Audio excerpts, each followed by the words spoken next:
Good afternoon, and welcome to another edition of Basketball Weekly. We're gonna do things a little bit differently this week before we actually roll into our regularly scheduled program. I have a short speech that I want to recite for you guys here today. They say you don't really know who you are until you face adversity. At many points throughout this year, I didn't know what was in store for me. I didn't know what to do. I didn't know if anything that I had hoped and dreamed for would come true. Many people would have folded after the way this year started. The injuries, the indecision, the mountains and mountains of unanswerable questions that seem to have no end in sight. Hell, I almost folded at the sheer weight that was placed on my shoulders at just 26 years of age. I have real responsibilities, with real consequences if those responsibilities don't get met. And when the rubber met the road and it was time for me to respond, I did just that. I didn't buckle. I didn't hide in things that made me comfortable. I never shied away from the solution. I became the solution. I became the change I wanted to see in my life. And I'm not done. Nowhere close, to be honest. There will only be more adversity. There will only be more unanswerable questions, all with the common goal of trying to defeat me and knock me off the path that is so clearly destined for me. And to that adversity and those questions, I say this: make sure you go for the head when you take your shot at the king, because there's no telling how many shots you're going to get left.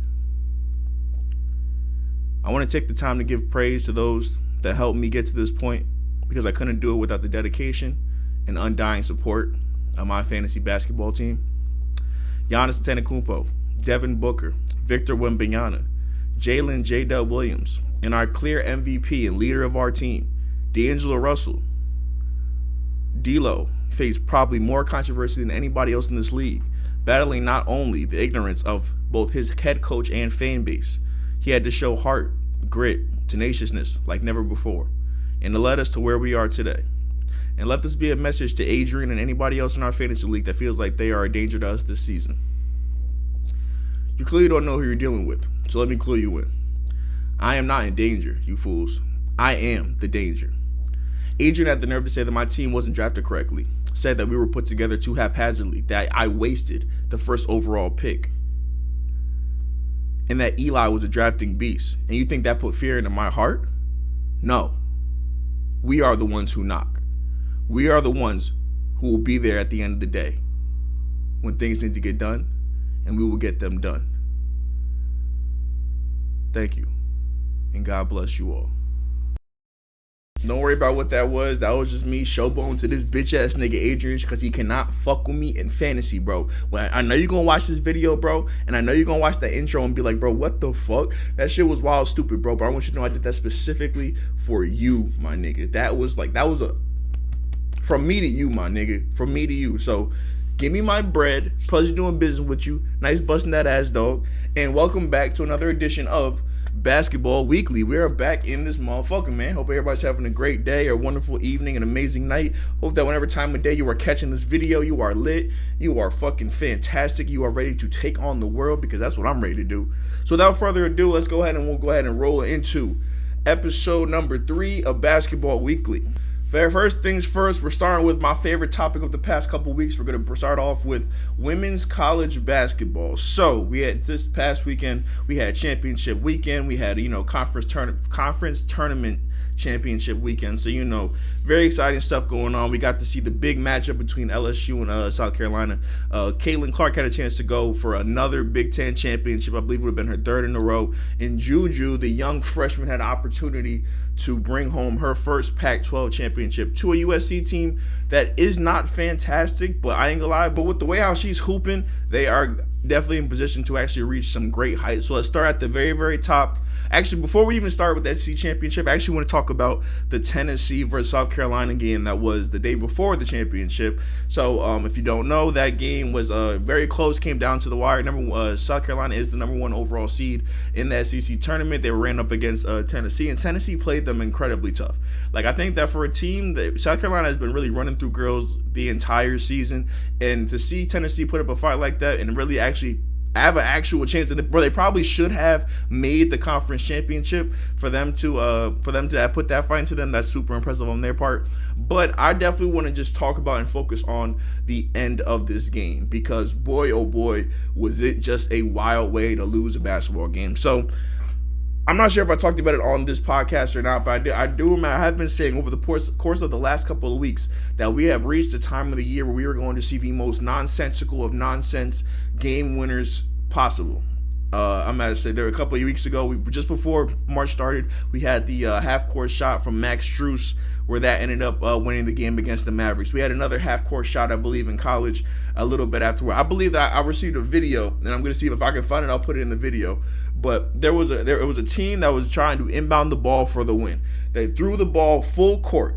The ball managed to bounce past every offensive player and defensive player on the way. It took a bounce, and it was essentially like a full court alley-oop to somebody who was just in the right place at the right time. Like, if you don't believe me when I say that, we are in the time of the year where we're going to see the most random and fucking most bizarre game winners you've ever seen. We are locked into it. So buckle up, short cupcake. It's about to get lit out here. So Tennessee is here. We're actually gonna go ahead and pull up the video here.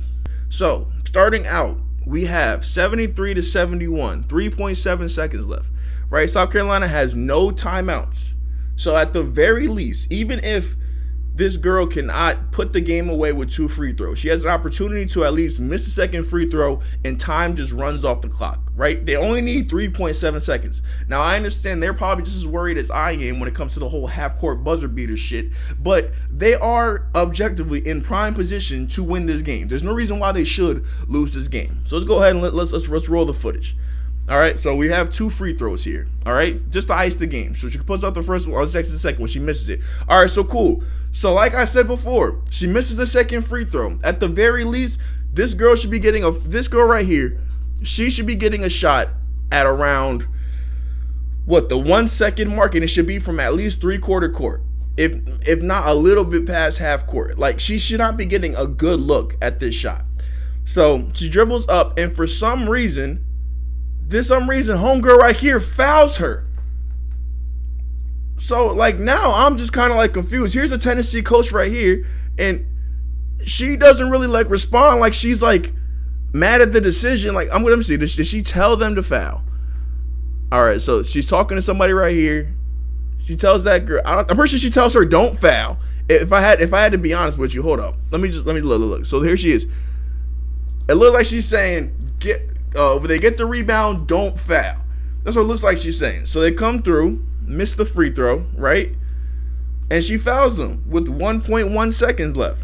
She essentially gives them a free timeout. Like, South Carolina didn't even have the opportunity here. If they had a timeout, at the very least, South Carolina could have threw a baseball pass to potentially have court, called a timeout, got it on the side where they ended up essentially getting the ball from. But with Tennessee coming out here and fouling them, they didn't even have to, rush to take the bad shot. So they called the timeout. Now, saying I'm just like kind of flabbergasted. Like, mind you, I didn't see this live. This is just when I was watching the run back for it. I'm like, this is such a wild, nonsensical way to lose a game. Coach is kind of, trying to leave, people, get people in the right places. There's a lot of communicating going on. There's no real reason as to why anybody should be confused as to what's happening. There's a lot of communication as to what is going on here on the floor. People are talking back and forth. These girls right here are talking. This girl right here is talking to the bench. This girl right here is, I don't know if she's looking at Don Staley's jacket or something, but everybody should know more or less what's about to happen, right? We got 1.1 seconds left. 1.1 second left. So coming out of it, all right, let's see. So Raven Johnson takes the ball out. Let's see. All right, so who is she guarding? She's kind of just in no man's land, right? She's kind of like, she's not guarding the inbounder, so she's not making it a harder pass, and she's not guarding a man, so she's kind of just in the fucking way, all right? So she's over here pointing at shit. Big girl right here is in the center, which, I get it. They got Cardoza here. She's like she's 6'8". She's super tall.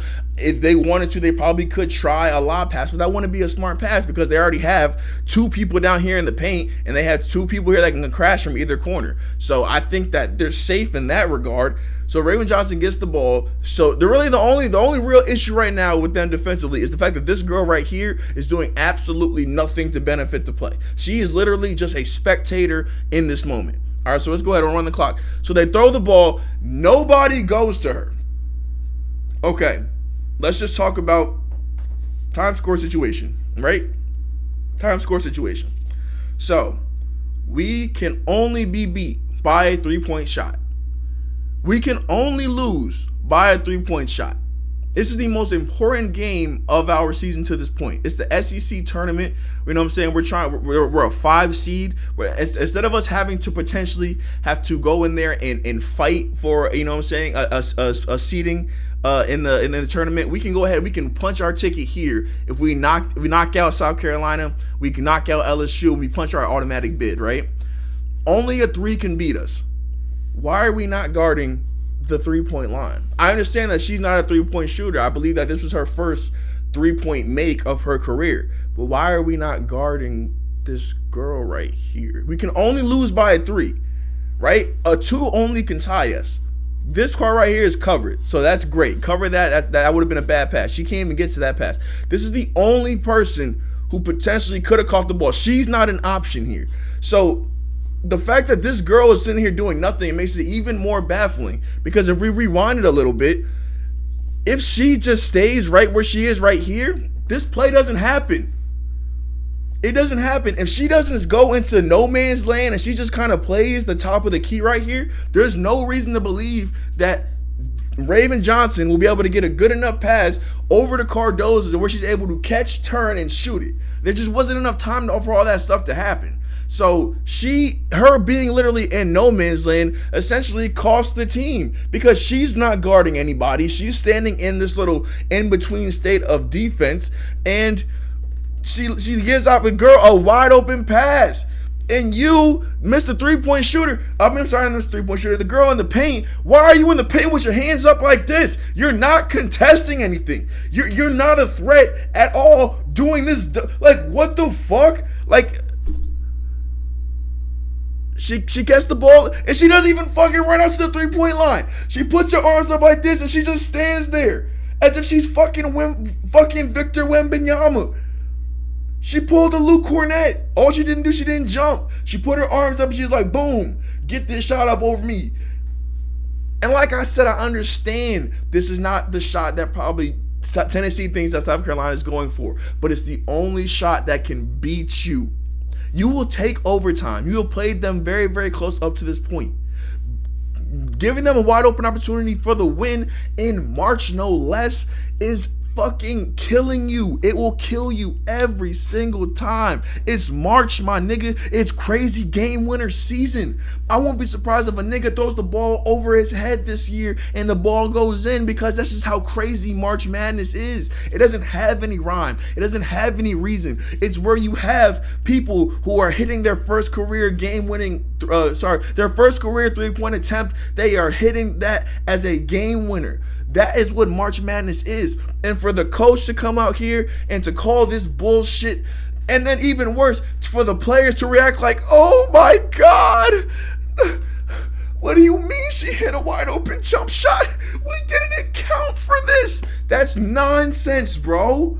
That is nonsensible. I don't think I'm saying the right word. I'm trying to say it's ridiculous. It makes no sense, and you deserve to be beat by it. You can only lose by a 3, and you give the girl a wide open 3. And coach, you're not allowed to look like this, coach, because you left the girl wide open. You left the girl wide open. And it's not even like you left the girl wide open to double another great 3-point shooter. Like, South Carolina didn't even run an actual play. They just threw the ball into the tall girl and she shot a wide open jumper. Do they think, you guys don't think she works on that and that's just not her game? Like, it's 2024, yo. Everybody could shoot threes. And you guys leaving people wide open for fucking uncontested game-winning 3-point jumpers? Coach, you deserve to lose, coach. This is bad coaching, coach. My goodness. I was watching this tape back and I was like, yo, this is the most ridiculous bullshit I've ever seen in my life. How many ways can you botch late game execution? From homegirl should have just made the fucking 2 free throws. Look at her on the floor crying like a bitch because her coach did not want to fucking play regular basketball and guard somebody. This is ridiculous. Get this tape off my screen, bro. This shit makes no sense. It's beyond frustrating that was something that actually happened. We're supposed to be seeing the most high level of basketball being played. We see something as boneheaded as that shit right there. Absolutely ridiculous, bro. Absolutely ridiculous. So that actually is what brought us to South Carolina versus LSU, and that game was electric, let me tell you. So LSU, South Carolina definitely controlled for most of the game, but LSU definitely had they definitely had a lot. They showed a lot of fight. They showed a lot of resilience. They showed that like what Angel said was true. They don't seem to be scared of South Carolina. South Carolina is truly a very, very physical team. They play a very, very physical brand of basketball, especially for it to be in, you know what I'm saying, in the college women's game. Like, they are essentially going out onto the floor and they are bullying other teams. Like, I don't think that's an understatement or an overstatement to say that they are going on. They are actually bullying the other team. And when they ran into LSU, you can definitely see that LSU does not have the size necessarily to match up with that South Carolina team. Like, Angel Reese going up against Cardoza. Like, Angel Reese she's a tall, you know what I'm saying, athletic girl. That girl, Cardoza, is 6'8", and she looks like she's built like a fucking brick house. Like, she is a tall built girl. You know what I'm saying? And to see Angel have to compete with that day in and day out, or, you know, play in and play out, possession after possession, I think honestly what it showed to me, or what it not what it showed to me, but what it actually like solidified to me is that Angel Reese has that Draymond Green in her. You know what I'm saying? She's got that gritty, tough basketball mentality to it that honestly any team will be happy to have. Like, she will find a place on the floor, on, you know what I'm saying? She will find a place on a team on any level of basketball that she can with that mindset. She's not afraid to battle. She's not afraid to it might not look good. It might not look as aesthetically pleasing as one may want it to look, but it gets the results that need to be gotten. And I think that is a huge respect I can give to Angel Reese's game. While she does not have the most the most extensive offensive package when it comes to crossovers and everything, she knows how to play her game. She knows how to get to her spots and knock down, you know what I'm saying, her hooks and her, you know, her really funky layups. Like, she knows how to get to the angles where she wants to get, so she's able to put the ball into the hoop. And even watching that against a girl like Cardoza, where that's probably going to be more of what her matchups are going to be looking like when she gets to the W, it just goes to show you that she has a very good opportunity to be like a Aaliyah Boston kind of player, because Aaliyah Boston also, she's an undersized center, but she has the ability to kind of just maneuver and just get the ball where she wants it to go. And she's a very stocky, you know what I'm saying, stocky and sound defender also. So I can see that transition definitely being one that applies also to Angel Reese. You know, and but let's go ahead and let's talk about what everybody else was talking about after that game. Aside from just the wonderful basketball, we had a little bit of, what's the word I want to look for? A little bit of controversy in one respect. Tempers were flaring. Things got a little heated. People got a little beside themselves, and yeah, there was a little bit of a scuffle there. So towards the end of the game, Flau'jae, she gets stripped by a girl in South Carolina. The girl in South Carolina starts to run the ball back. Flau'jae stopping the play. She, you know, wraps her up, and, you know, it stops the play. In the process of all that, another South Carolina guard is coming over, kind of taunting Flau'jae a little bit. I'm not gonna act like it was an egregious taunt. I'm not gonna act like she was like all up in her face, but she was basically just like, yeah, you know, all hype in her face. And Flau'jae, you know, she's frustrated. They're about to lose the SEC championship, you know, against a team that they really, really seem like they want to beat. So Flau'jae goes and she pushes a member of the South Carolina team. And then from that point on, basically all hell breaks loose, because here comes 6'8" Cardoza. She comes over and she fucking mushes Flau'jae into the ground. Mind you, Flau'jae is probably like 5'9", like 5'7", between 5'9". Like she's not the tallest girl. She's also not the most built girl. Like she's a skinnier, you know what I'm saying, guard type player. And to see Cardoza come over here and just Mac truck her, I was like, oh shit. Like that was something that, like, I wasn't prepared to see. So when I first started watching women's basketball, that's probably not something that I thought would be as prevalent as it actually is in women's basketball. Women's basketball is actually way more physical in terms of, not maybe in terms of like the play on the floor, but these girls have no problem like really like getting into it with one another. Like I was saying in the last episode, the girls' game is just overall more competitive, it seems like, because they're just like, they're petty, bro. They're petty. They have that pettiness. It's like they listen to the things other people are saying about them, and then they respond in it the next game. They're not like the men's game where they're like, we really don't listen to all that. No, we just focus on what we're trying to do. They're like, nah, I heard what you was saying, and this is what we did to respond. Like Asia Wilson, she won the she came, I believe, in third in the MVP for the third in MVP this past season. And she comes out and she says, I know who voted me for third, bro. I know why I finished where I'm finished. And I'm going to remember that. I'm going to internalize that. And you're going to feel me next year. And that's just something that I probably didn't expect so much out of the women's game. But it's something that I absolutely love about watching women's basketball. Absolutely love just how gritty, just how tough these girls are.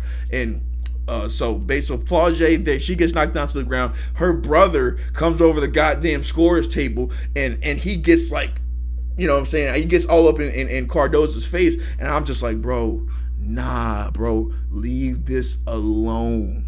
Leave this alone. Because one, my nigga, you are a dude. You're not about to go in here and mush this female at the basketball game, my nigga. You will be arrested in 0.05 seconds, my nigga. You will be spending the weekend in county jail, bro.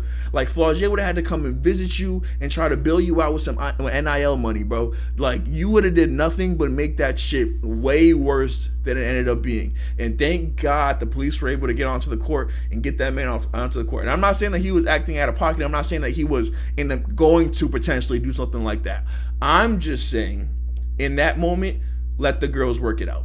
Let the girls, you know what I'm saying? They can jaw, they can do back and forth. Like, this might sound a little bit crazy, but I think that the women will do a lot less damage to one another than he would if he were to enter in this equation. So in that moment, just leave it alone. I'm glad that he wasn't able to become a factor of this conversation or anything like that. It was just something that he was there, he got taken off, thank God.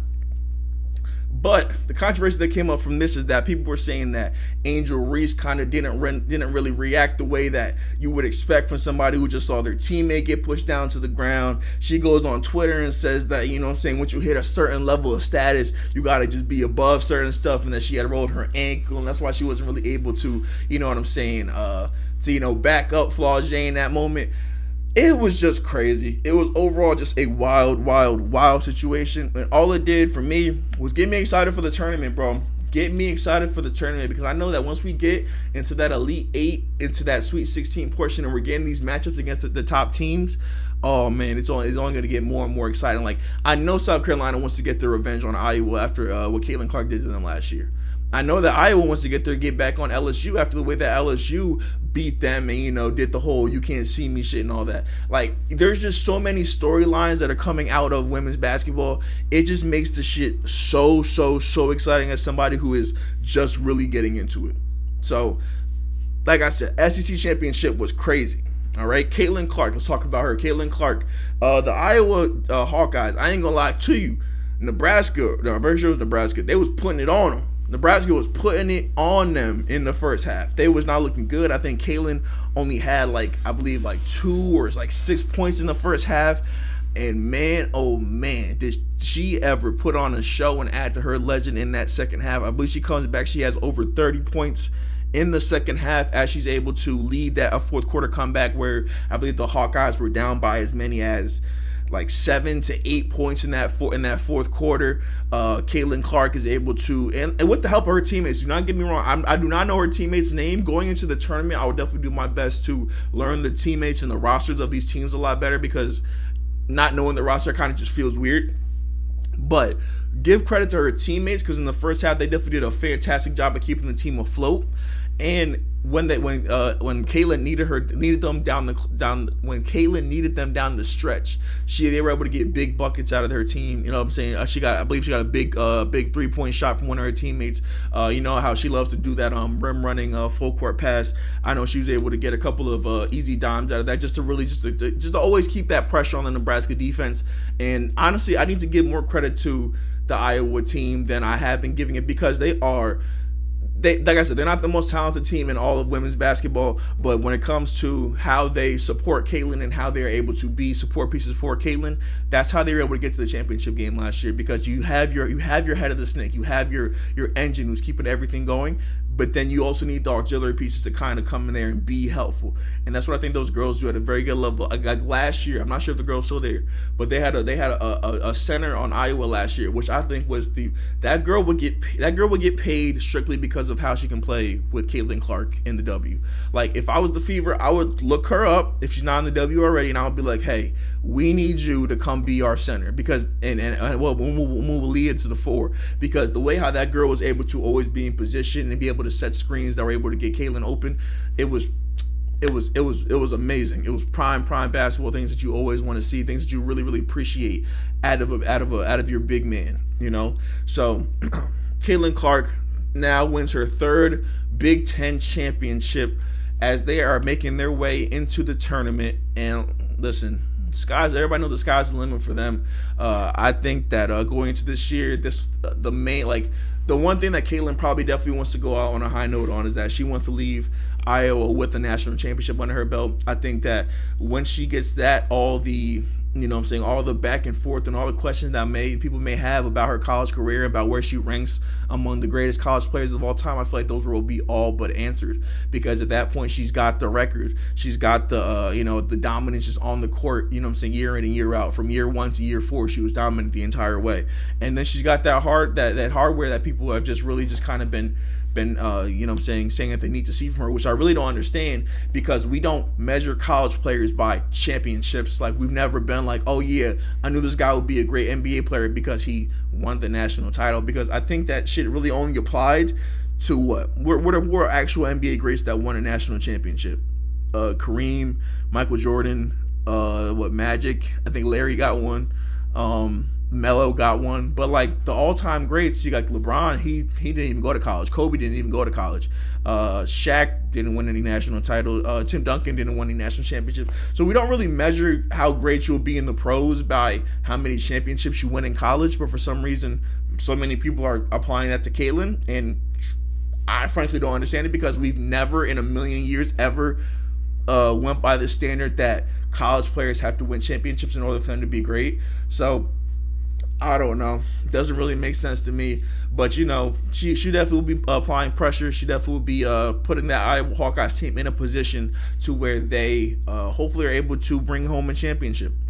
And last but not least, when it comes to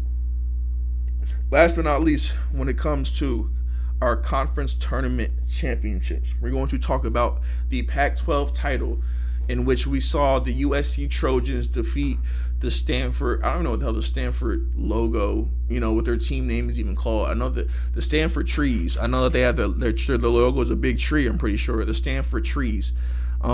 Juju Watkins, she didn't play her greatest game, only had 9 points, 3 rebounds, 1 assist. She missed a lot of shots. I ain't gonna lie. She was definitely, the thing that I respect about Juju through and through was that she's going to play her game at the end of the day. She understands that this team really feeds on her ability to put the ball in the basket, the pressure that she's able to create and put on opposing teams' defenses.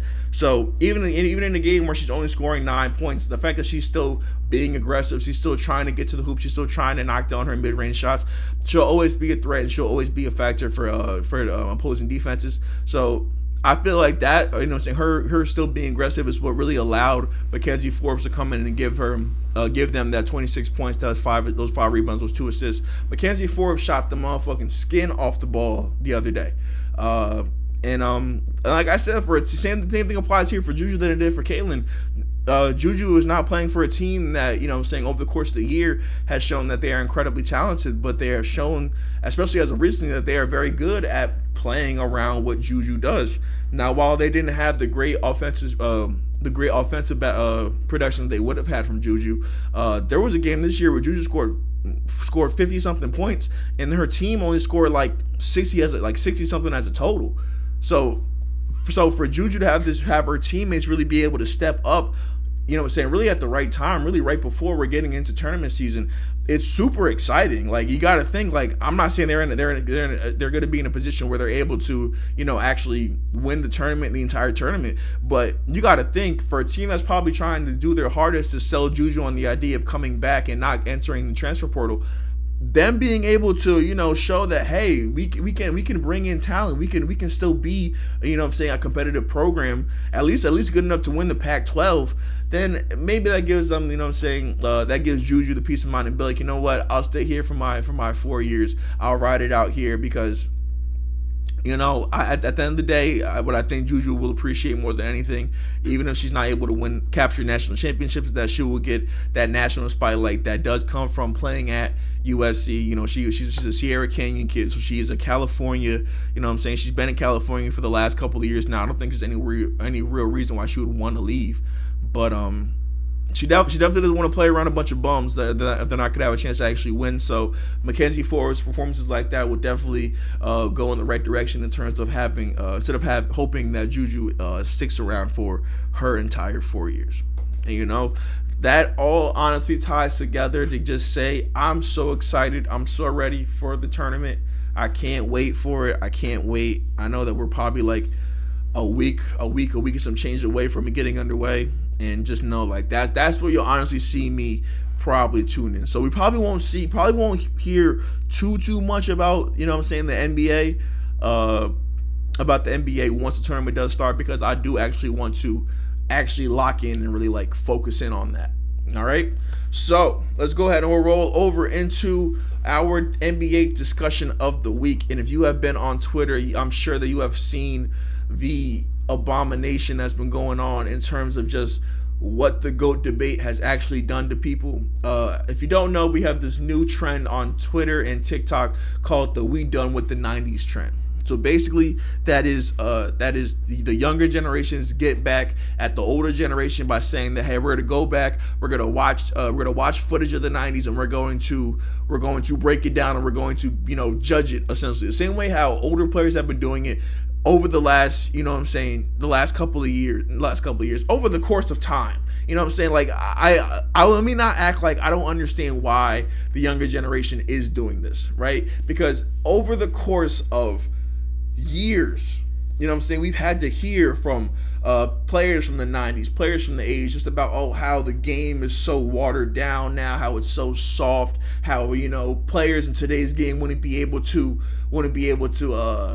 dominate, or, you know, they wouldn't be able to stay on the floor in the 90s because things were so different, things were so physical. It's such a touch and go league now. Just everybody's heard that shit, and I've even been on this channel and I've said multiple times, old niggas be hating, bro. These old niggas be hating for no reason besides the fact that they old, and they be probably a little bit bitter and just jealous of the younger, you know what I'm saying, the younger generation that's currently playing the game. Because let's face it, the younger generation compared to the older generation, like, the younger generation is like rich privileged kids. You know, we have the AAU circuit, so we have somewhere where kids are able to hone their skills and focus on basketball, really just basketball year round. You know what I'm saying? They don't have to really just go. They don't have to go and get side jobs and, you know, try to support families. Like, things were just way different back then compared to where they are now. Like, the sports medicine is way better. The training is way better. Like, I'm not even sure if teams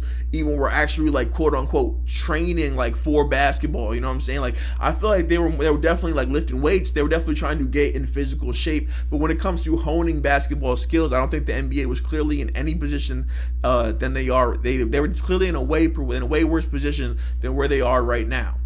When it comes to travel, like, teams being able to charter flights, teams being able to you know, fly private and all this other stuff, it's just way different. It's way different. And honestly, this entire, you know what I'm saying, trend has kind of just made me, it kind of feels like punching down in a weird way. Like, we're going back and we're commenting on, you know what I'm saying, the way how, like, we're going back and we're saying that what people saw back then as the greatest basketball they've ever seen, we're basically saying, my nigga, That shit is dog shit. And we're only able to say that because of evolution, because of those guys, because of being able to see Michael Jordan and fucking and Hakeem Olajuwon and all these guys. Like, they say Michael Jordan has no left. Nobody even talked about Michael Jordan's left before these past couple of weeks. Like, people, like, because that's just, it wasn't important. Like, it wasn't important to see Jordan do left-handed layups for us to show that he was as talented as he was, for us to see that he was one of the best basketball players to ever do it. We didn't need to see Jordan do left-hand layups in order to convince us and to be like, oh yes, he's that guy. You saw what he was doing on the court relative to the other players around him. You know what I'm saying? You saw the tough double clutch shots he was hitting over people, the tough fadeaway shots, the double clutch layups, you know what I'm saying? Like, all that shit at the time was dope. That was the standard.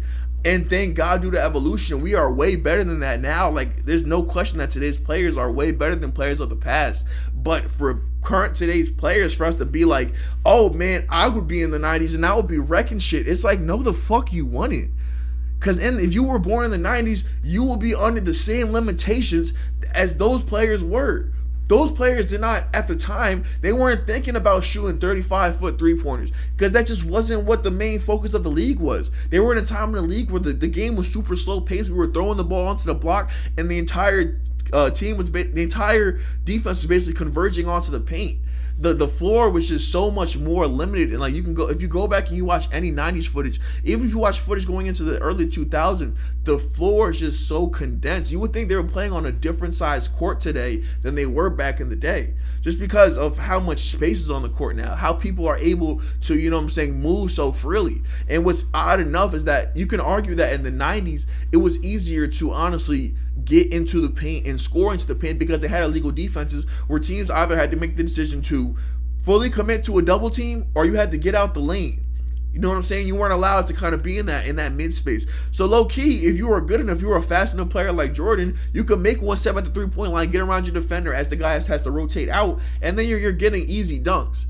But, you know, at the same time though, the physicality was different, because a lot of fouls that we see being called today, they won't be called in the 90s. I went back a couple days ago and I watched the 97 finals, the Jazz versus the Bulls, the last game of the series, game 6, 97. And there were plenty of times where Jordan went to the rim, and I'm over here watching it with today's eyes. I'm like, oh, that's a foul. That's a foul. There's plenty of times where Jordan got caught and he was just literally getting like stood up essentially by guys. You know what I'm saying? And there was no call, because that's just not where the game was at. Like, the game was not at a point where they were trying to be entertaining, and they were trying to, you know, they were playing, you could argue, just the grittiest form of basketball. Like, that 90s era as a whole, that's where you saw pace dramatically slow down in the NBA. So I believe up until the early 90s, maybe a little bit into the early 90s, teams were putting up 100, 110, 108, 107 points per game. You know what I'm saying? Then around the turn of the decade, you started to see you started to see scores drastically go down and down and down. And then there was also, I believe there was a change in 94 where I think they changed the 3-point line. So they made it 23. So they technically made the 3-point line farther, I believe, in 93. So, you know what I'm saying? They went from 22 inches to 23 inches.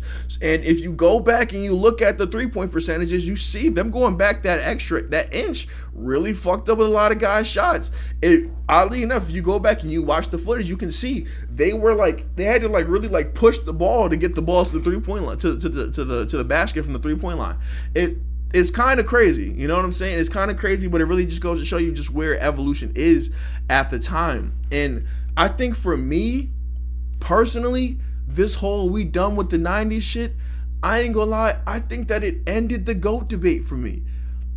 And it didn't end the GOAT debate, and it didn't give me a solid answer, because at the end of the day, all right, so we have Michael Jordan, and you go back and you see, if I'm watching Michael Jordan with today's eyes, I want to say that guy's the greatest basketball player I've ever seen. That guy doesn't even look all that good. He looks like the best out of those bums. But when it comes to being able to say that, oh yeah, Michael Jordan could be able to compare to a Kyrie Irving, I don't think that exists.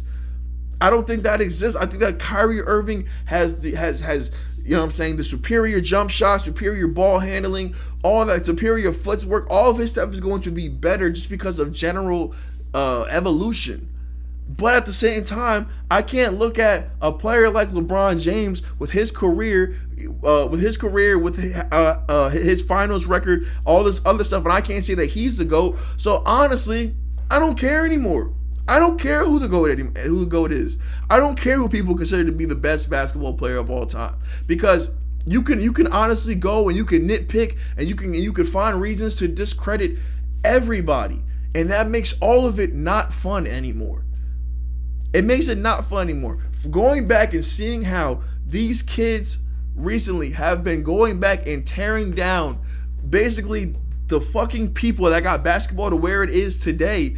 It's disgusting, bro. It's disgusting, and it makes talking about the shit not even feel like it even matters anymore.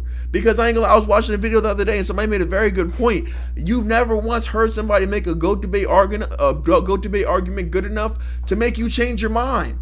Your GOAT is who your GOAT is. It's not a debate.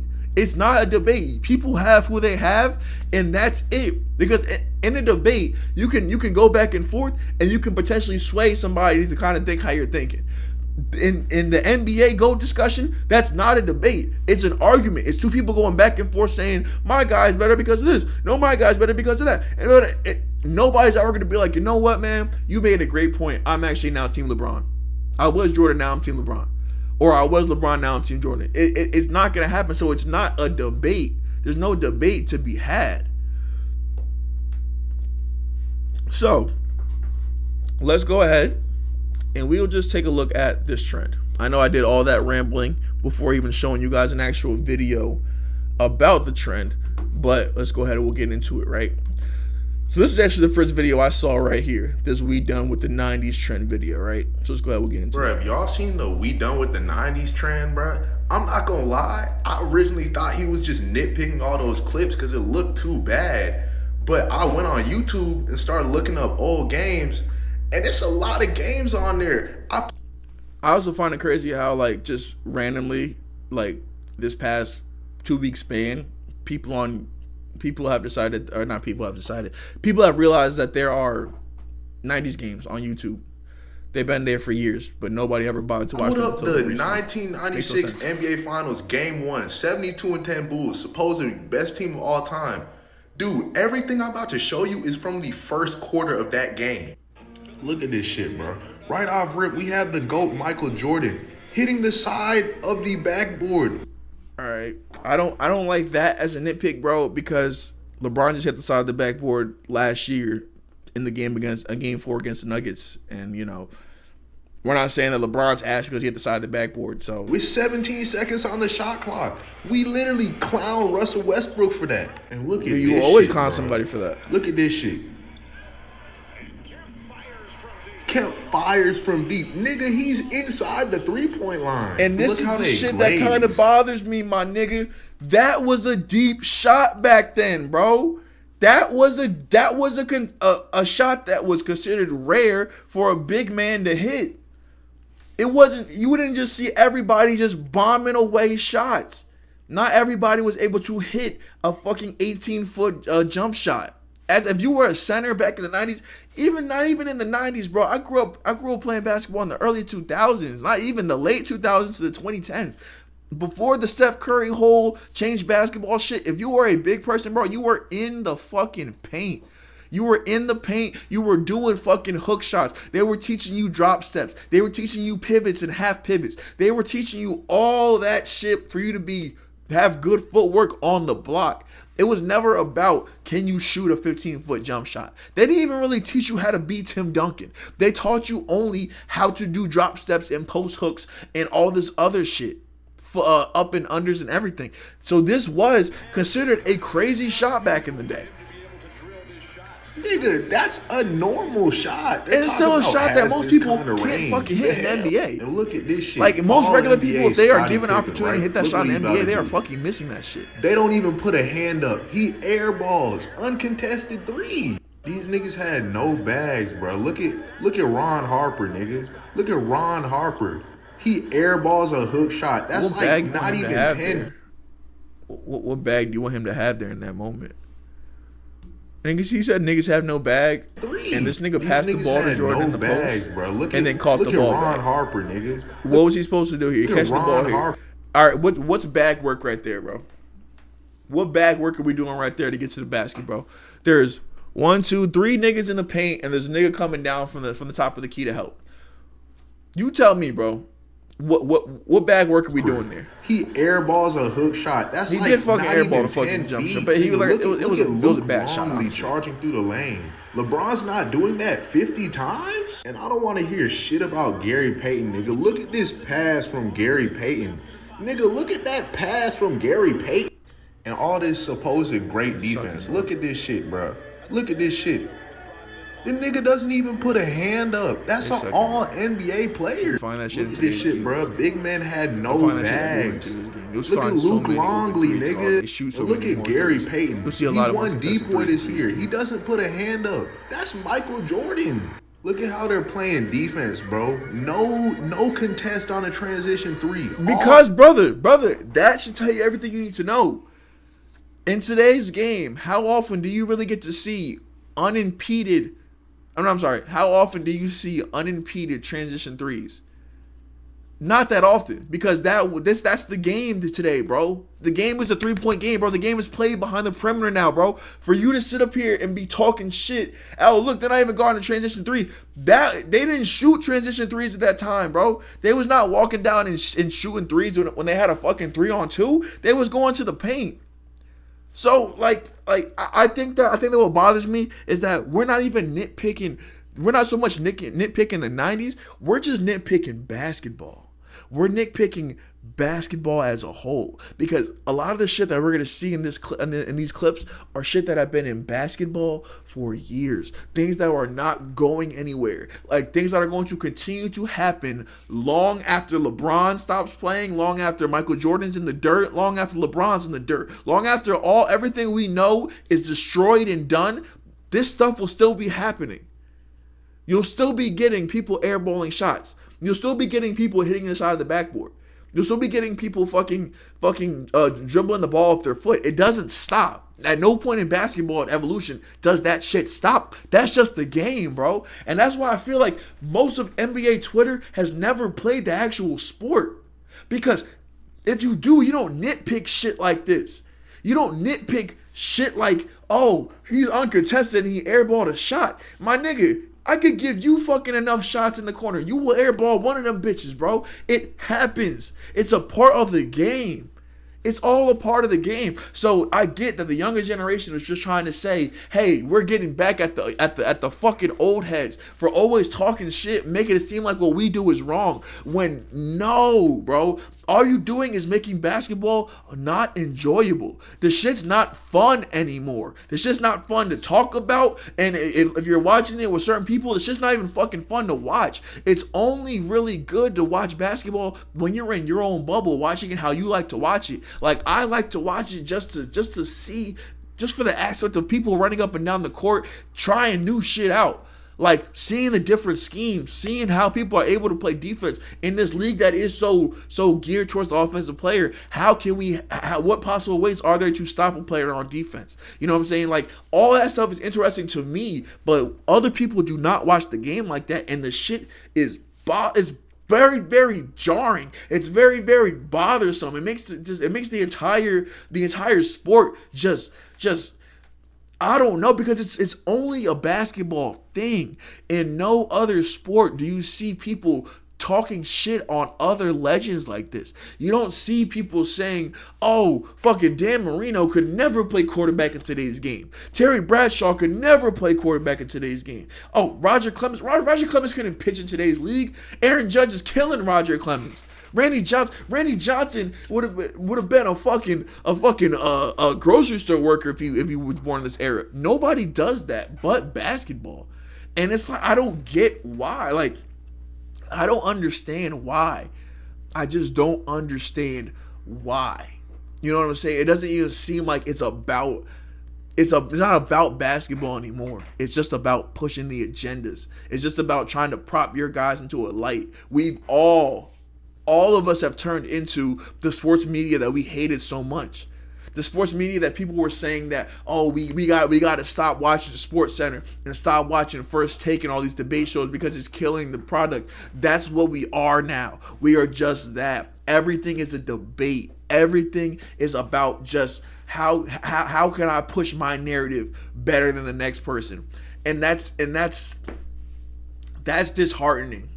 That's disheartening, and honestly, I'm not even sure what I gain out of this type of discussion. You know what I'm saying? I don't get, because I believe this is actually like the second time that I've actually had this kind of conversation on the channel, where I'm just like, what does this negativity and this hatred and this vitriol towards you know what I'm saying, the sport of basketball, where does it come from, and how do we make it better? Can we make it better?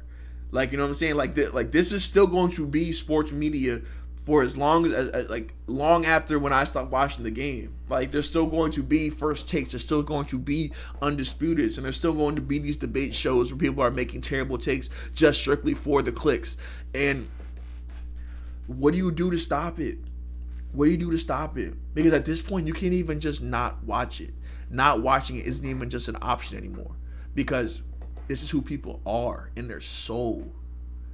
This is who people are, like, down in their core, bro. They are these argumentative, hateful, just narrative driven based people. And it's just like, wow, if that's where the sport is heading, bro, then I'm scared.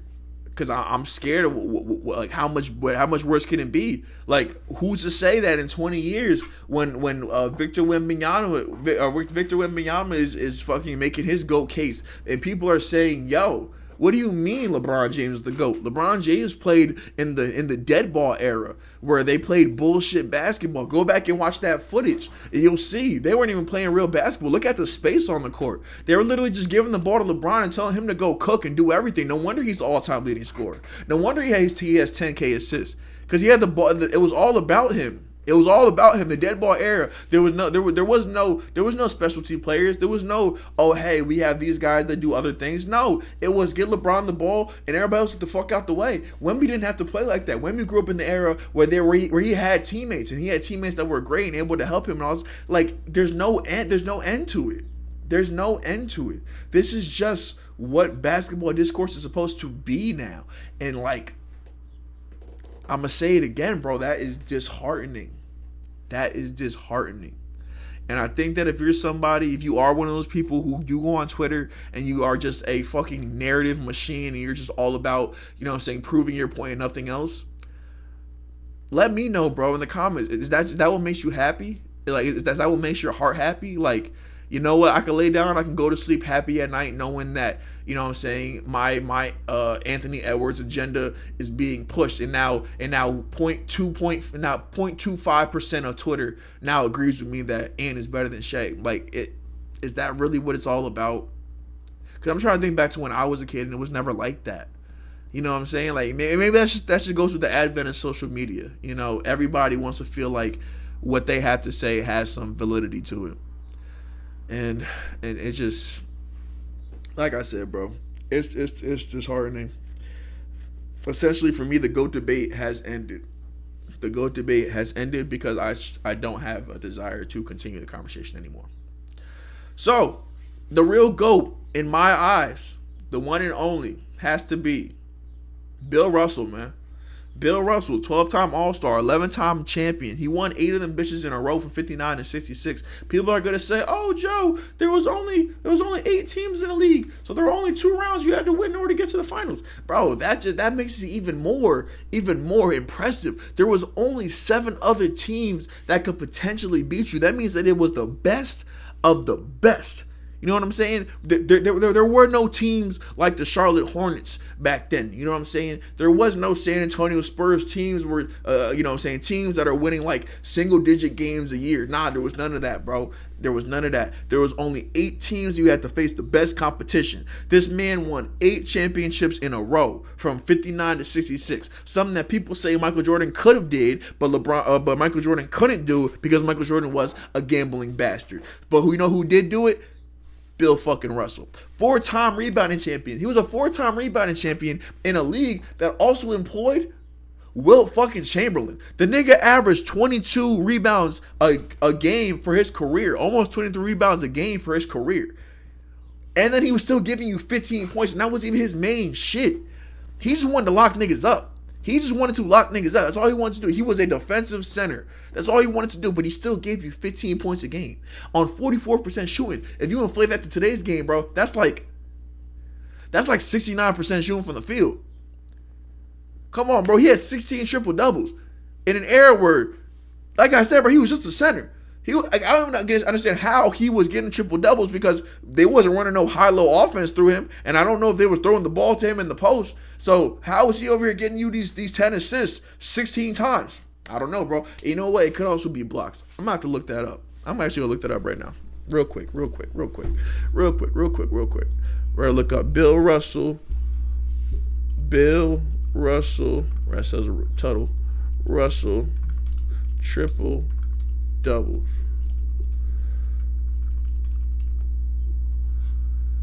He had 17 career triple doubles. Only said he had 16. Let's see. They got the actual stats here. I fucking love StatMuse, bro. Let's see what we got here. No, this is for the season. I don't know. I ain't doing all this shit right now. But fucking 17 triple doubles in an era where triple doubles was not the thing. And he was also the first black coach in NBA history. He was the first black coach in NBA history at a time where they were still allowed to call him a Negro in writing. They were able to actually print down the word Negro in the paper, and he was just like, he was able to fucking coach and prosper during this time. He had a career high 51 rebounds, 37 points was his career high. The man was not a scorer, and he basically never lost in a year where he wasn't hurt or actively coaching the team. Like, niggas forget, he was the first, one of the one and only player coaches we've ever seen. Niggas say, oh, LeBron and Chris Paul, they're like having a coach on the floor. Well, fucking Bill Russell was a coach on the floor, nigga. Come on, man. And led his team to the championship. And they would have won if it wasn't for fucking Will's brand new his Sixers team. Bum ass nigga. He has 21,620 career rebounds, leaving him only second behind Will. If you're second behind Will in anything, my nigga, you were an all-time great. 21,620 rebounds, and he also racked up over 4,000 assists, which will leave him fourth all-time in assists by a center. This is my GOAT. This is my GOAT. Bill Russell being able to be the first black coach in NBA history while being the fucking fourth option to become the coach. Yes, they went through three other people, and they all said no, and then they were said, "You want the job, Bill?" And Bill said, "Fuck yes," and took them to the championship. Come on, bro. They don't write stories like this no more. So, shout out to Bill motherfucking Russell. They can't do nothing, Bill. To have me turn on you, bro. 11 championships, bro. Nobody's gonna catch that. Second in rebounds. First black player coach. Come on, man. And I'm gonna cap it off with this, right? His grandfather went to a Celtics game one time, right? A game that I believe that he was coaching, right? And after the game, his grandfather comes up to him, gives him a hug, and he breaks down into tears. And Bill Russell asked him, he was like, "What's wrong, Grandpa?" And his grandpa replied how proud he was of him to be a coach of an organization in which blacks and whites coexisted in harmony. If that doesn't tell you everything you need to know about Bill Russell, then nothing will. With that being said, this episode of Basketball Weekly is over. Make sure you guys leave a like, leave a comment, subscribe, and I will see you guys in the next episode. Peace and love, family.